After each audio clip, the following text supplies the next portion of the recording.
भारत के विदेश मंत्री एस जयशंकर 24 मई से यानी कि आज से अमेरिकी दौरे पर हैं। उनका ये 5 दिनों का दौरा 28 मई तक जारी रहेगा, जिसमें वो कोरोना से जुड़े सहयोग को लेकर बातचीत करेंगे। अपने दौरे की शुरुआत करते हुए जयशंकर न्यूयॉर्क पहुंच चुके हैं। भारत और अमेरिका के बीच इकोनॉमिक और कोविड-19 महामारी से जुड़े सहयोग को लेकर कारोबारी मंचों से संवाद का कार्यक्रम है। साथ ही वैक्सीन के उत्पादन की संभावना के बारे में भी वो वहां चर्चा करेंगे।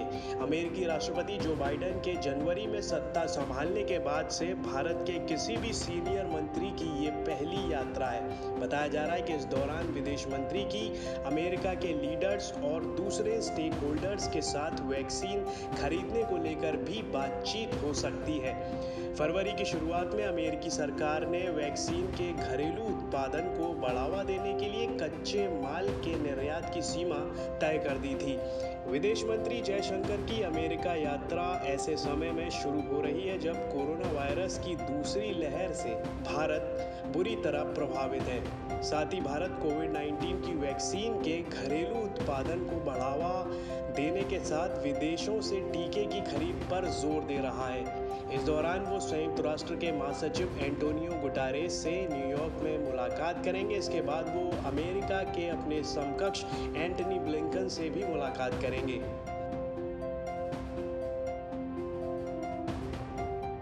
भारत में वैक्सीन की कमी के चलते विदेश मंत्री जयशंकर 5 दिन के दौरे पर हैं। अमेरिका में न्यूयॉर्क से शुरू होता है ये दौरा, जहां पर वो संयुक्त राष्ट्र के महासचिव से मिलने वाले हैं। कोविड से लेकर जितनी भी कोऑपरेशन हो सकती है उन सब पर बातचीत होने वाली है।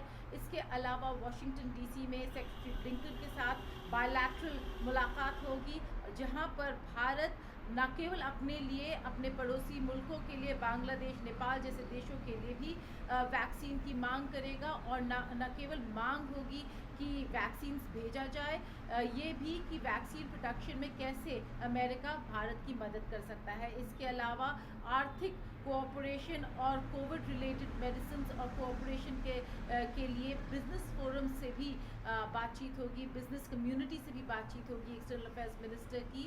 ये तब हो रहा है जब यूएस के राष्ट्रपति जो बाइडेन ने घोषणा की है कि अमेरिका में निर्मित वैक्सीन वो अन्य देशों में भेजने वाला है। दरअसल अमेरिका पहले ही ऐलान कर चुका है कि वो अपने पास मौजूद स्टॉक से 80 मिलियन टीके जरूरतमंद देशों को बांटने जा रहा है। लेकिन भारत में कोरोना वायरस संक्रमण के मामले हाल में तेजी से बढ़ने के दौरान अमेरिका ने महामारी से मुकाबला करने के लिए 6 विमानों से जीवन रक्षक दवाओं और उपकरणों की आपूर्ति की थी।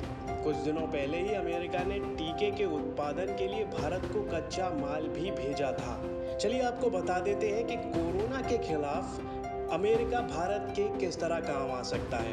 अमेरिका के पास 60 मिलियन एस्ट्राजेनेका वैक्सीन के साथ साथ फाइजर, मॉडर्ना और जॉनसन एंड जॉनसन वैक्सीन का स्टॉक है। अमेरिका कोविड-19 वायरस के खिलाफ भारत की लड़ाई में मदद करने में महत्वपूर्ण भूमिका निभा रहा है। ये पहले से ही बड़े ऑक्सीजन कंसंट्रेटर, रेमडेसिविर जैसी खास दवाएं भारत को दे चुका है। साथ ही वैक्सीन बनाने वाली company serum institute of India के लिए कच्चा माल दे चुका है, जो कोविशील्ड का उत्पादन कर रही है। पिछले साल अक्टूबर में भारत और दक्षिण अफ्रीका ने विश्व व्यापार संगठन के 57 सदस्यों के साथ कोरोना वायरस की रोकथाम और उपचार के लिए ट्रिप्स समझौते के कुछ प्रावधानों का प्रस्ताव रखा था। जयशंकर ने अपने अमेरिकी समकक्ष एंटनी ब्लिंकन से मई की शुरुआत में लंदन में G7 विदेश मंत्री की बैठक के दौरान मुलाकात की थी। भारतीय अमेरिकी संगठनों ने कोविड-19 से निपटने में भारत की मदद करने के लिए लाखों डॉलर एकत्रित किए हैं।